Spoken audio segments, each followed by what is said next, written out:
My name is Michelle Hazard, and I've been a PSAC member for 5 years.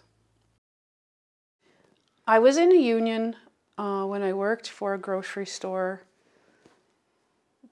15 years ago, and I knew nothing about unions.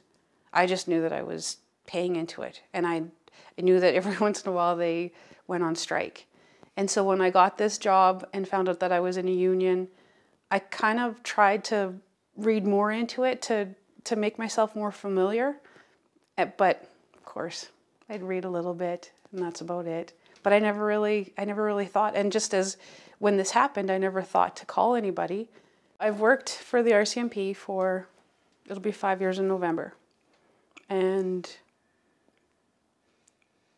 I had a member come to work with us. It was September 2011, August, September, I can't remember exactly. Anyways, when people come in to work with me, I usually, because they're new in town, I invite them into my world, I guess. His actions, what he did from that point, kind of gave me a bad feeling.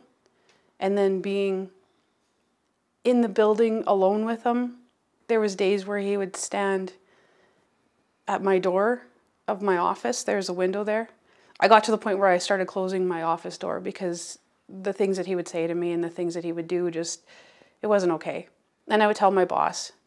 I would tell my supervisor at the time, and he tried to talk to him, and nothing changed. And then it went to my sergeant, and they tried to talk to him, and nothing changed. There was times where he would come to the door, stand at my office door, and just stand there and stare at me until I looked at him and said, like, what do you want? Oh, I don't want to bother you. Well, like, what do you want? Just stuff like that.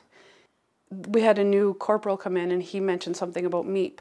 So then I got in touch with a representative who in turn got me in contact with a counselor to deal with this. It was the MEEP representative that I talked to that said something about the union. She asked me if I had contacted the union, and I said, like, I had no idea who to talk to. I didn't know where to start to look for anybody.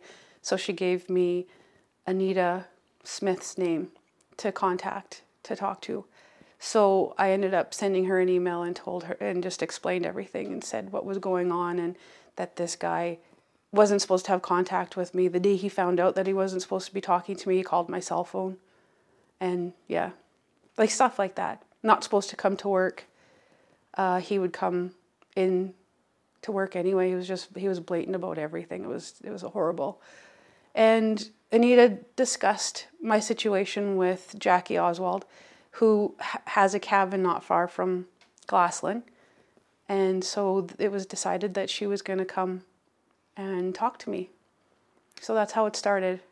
At the time, I was more concerned about get him out of here and just make the problem go away, and I don't have to worry about it anymore.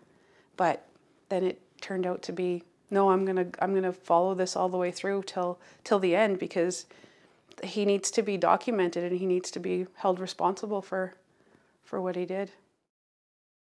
Dealing with Jackie mostly, I guess, because I've talked to her quite a bit, and hearing stories about things that the union has helped with is just amazing. And she explained to other people in whatever meeting she was in, she said, like, I'm not just doing this for you. I'm doing this for everybody. She would always tell me, like, I was not the only person that has ever gone through something like this. She said, so don't ever think that you are. And that she said, we're here to help you and do what we can to get you through this. And I totally believe that if I needed to find another job, I would definitely look for something that had a union backing, because then you have that hand to help you. As if you had fallen and you need some help to get up, they're there to help you, take your hand and help you up. And that's what I find. And that's what I think that if it's possible, I think that people should try and find jobs where they have a union involved. Absolutely.